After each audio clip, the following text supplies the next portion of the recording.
این مرد به نیروهای امنیتی چچنستان برای کشتن پسرش منتباری بیان کرد.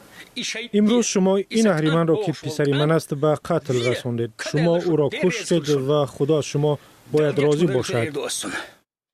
به این شکل رهبری تندگرای چچن رمزان قدیرو با آنچه که تروریسم میشمارد مبارزه میبرد.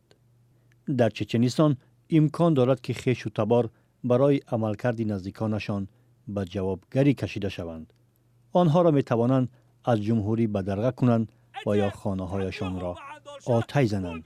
بعضی اعضای عائله ها مجبورند نزدیکانشان را در مظهر عام محکوم کنند تا جان به سلامت برند. هر کسی که راه اهریمنی تروریسم را انتخاب میکند جایش در این دنیا و آخرت دوزخ باشد. بعضا رمزان قادیروف شخصا در این گونه مراسم های محکوم نمودن نزدیکان شرکت می‌ورزد. من بر پسرم محمد که نمیماند اینجا آرام زندگی کنیم مراجعت میکنم. تو به مردم ظلم میکنی، من تو را محکوم میکنم. لعنت به تو. جوابگری دست جمعی میتواند از چارچوب عائله های افراد متهم با تروریسم بیرون براید. بلاگ نویس تومسا عبدالرحمنوف از رمزان قادیروف انتقاد کرد. قادیروف پیشوای یک بنده است. در بنده جنایتکار خوب یا بد وجود ندارد. آنها فقط خودی و بیگانه دارند.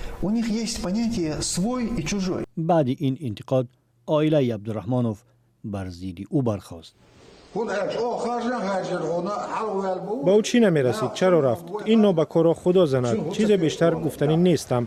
اگر کسی او را کشد من دعوا نمی کنم. برای بعضی ها خوف قوی تر از خون است.